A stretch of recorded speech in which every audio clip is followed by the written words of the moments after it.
સૌથી પહેલાં તો આ થવાનું કારણ છે ને એ ધારા બારા પૈસા મળી રહ્યા છે તે છે. આ કોઈને હજમ નથી થતું. કલાકારોને લોકો સારસ્વત પુત્ર માને છે, દેવી શક્તિ માને છે, શક્તિની એટલે કે સરસ્વતીના ઉપાસકો માને છે. પણ એ બધાએ હાથે કરીને પોતાનું સ્તર આ લોકો નીચું કરી રહ્યા છે. દેવાયત ખવડ અને બ્રિજરાજદાન ગઢવી આ કોઈ પહેલો કિસ્સો નથી. આની પહેલાં પણ કલાકારોમાં તો ડખા પિંજડા કવિ અને કલાકારો આના હંમેશા મનમુટાવ રહેતા જ હોય છે. પણ એના લુગડા જાહેરમાં ધોવા જોઈએ નહીં. એમાં બંનેની ગરીબ કલાકારોની તો ઘટે જ ઘટે છે, પણ જે કલા છે કાયદેસરની સરસ્વતીની તમારી ઉપરની મહેરબાની જે છે એની ગરિમા પણ ઘટે છે. આ સંતો જેવા એના ચરિત્ર હોવા જોઈએ, કારણ કે લોકો તમને જે સ્ટેજ એટલે કે સ્તર આપે છે એ સ્તર શું આપે છે? તમારાથી ઉપર ઓડિયન્સ નીચે બેસે છે, તમને ઉપર બેસાડે છે. શું કામ? તમે અમારા કરતાં 2 ફૂટ મુઠ્ઠી ઊંચેરા માણસો છો એવું દર્શકો કે શ્રોતાઓ માનતા હોય છે.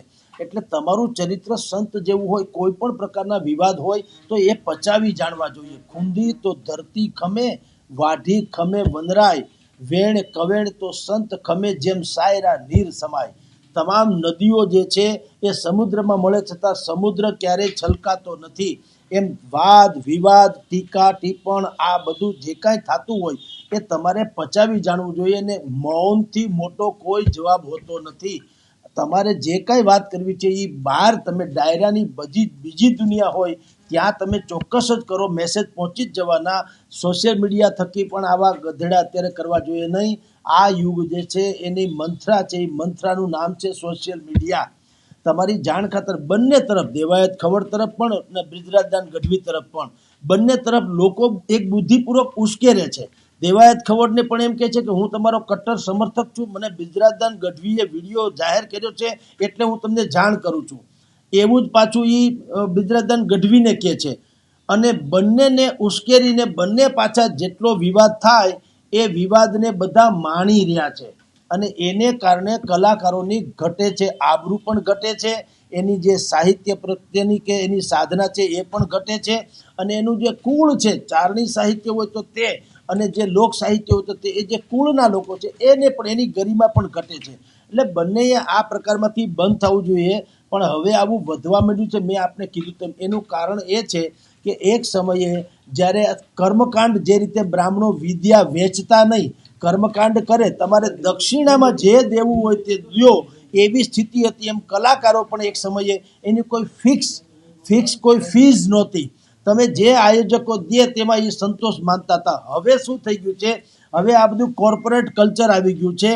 દરેકના મેનેજર છે, એ મેનેજર પાછા નક્કી કરે છે. ભાવતાલ છે લાખો રૂપિયામાં છે અને બધા કલાકારો અત્યારે કરોડો રૂપિયામાં આળોટે છે.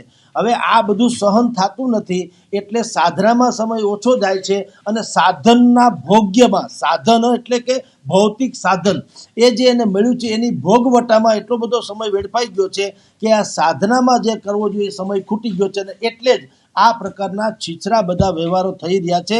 આનાથી સોશિયલ મીડિયામાં જે તમે શબ્દ વાપરો હાઈપ, એ હાઈપ નથી, બરકત તમને ખાઈમાં ઉતારે છે. હાઈપ નથી. સોશિયલ મીડિયા કોઈ બંધારણીય પ્લેટફોર્મ નથી કે કોઈ ગરિમાપદ પદ નથી. આમાં તો દરેક માણસ ગોફણિયા ઘાવ કરે. મને મારા ચાહકના નામે મને કહે કે ફલાણી બેન કે ફલાણા ભાઈએ તમારા વિશે આવું બોલ્યા.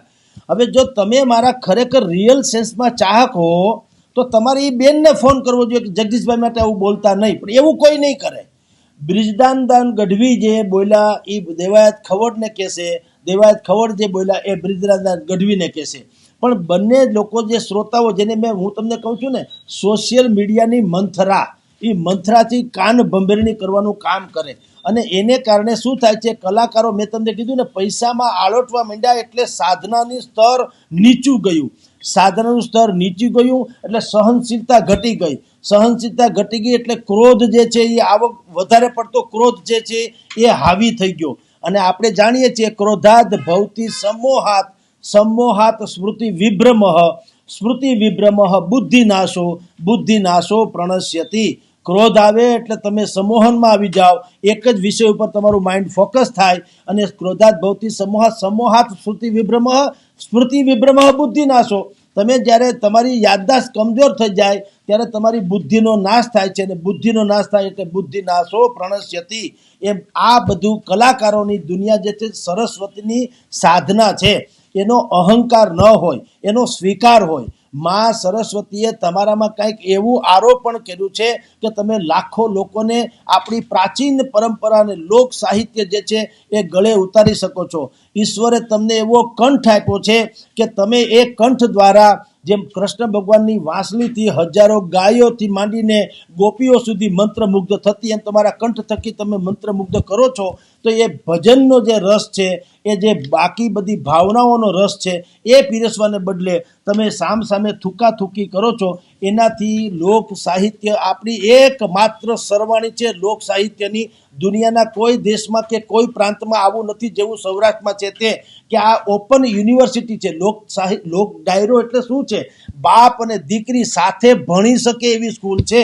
આમાં કોઈના સર્ટિફિકેટથી તમારી મર્દાનગી સાબિત થતી નથી, ને કોઈના કહેવાથી તમે કાયરે સાબિત થતા નથી. બલકે તમારે સહિષ્ણુતાથી વર્તવું જોઈએ પરસ્પર એકબીજાએ. દાખલા તરીકે દેવાયત ખવડે જો એમ કીધું હોત કે ભાઈ મેં સાંભળ્યું છે કે બ્રિજરાજભાઈ ગઢવી જે છે એ મારા વિશે કંઈક બોલી રહ્યા છે, તો હું આ લોક ડાયરાના પવિત્ર મંચ ઉપરથી એટલું ખાલી કહીશ કે હું લોક ડાયરામાં જો આવ્યો તો હું આપના પરમ પૂજ્ય પિતાશ્રી અને લાખો કરોડોના હૃદયમાં વસતા ઈશ્વરદાન ગઢવીને સાંભળીને આવ્યો છું. એટલે એના પુત્ર હોવાના નાતે હું તમારો આદર કરું છું. તમે મારા ગુરુ પુત્ર છુઓ, એટલે ગુરુજીના પુત્ર છુઓ.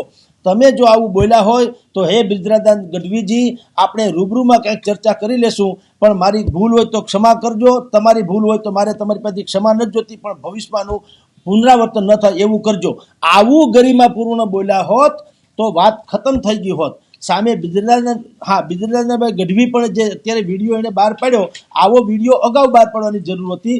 પણ એક જગ્યાએ એનો ચારણ સાહિત્યનો કાર્યક્રમ હતો, અને ચારણોમાં જે આખો સમાજનો કાર્યક્રમ હતો, કોઈ લોકોએ કીધું હશે કે ભાઈ તમારા વિશે ભાઈ દેવાયત ખવડ આવું બધું બોલી રહ્યા છે, એટલે એની જ્ઞાતિનો જ કાર્યક્રમ હતો, એટલે એણે થોડુંક કહેવું પડ્યું. પણ હાલાકી એ પણ ન કીધું હોત તો ચાલત.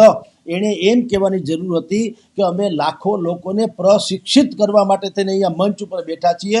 અમે રૂપાળા નથી, પણ અમારામાં ઈશ્વરે કંઈક એવું, દેવી સરસ્વતીએ અમારામાં કંઈક એવી વાત નાખી છે કે અમે સમાજને સારું કરવા માટે આવે. એટલે એ જે ઝઘડાની તમે વાત કરી રહ્યા છો દેવાયત ખવડની કે મારી, એ ઇન્ડિવિજ્યુઅલ છે, વ્યક્તિગત છે. એનો અમે નિપટારા બીજે ક્યાંક કરી લેશું. જાહેરમાં હું સારી વાત જે કરવા આવ્યો છું એ જ કરીશ. આવી ગરિમા એણે જાળવી હોત તો આ ડખો પેદા થયો ન હોત.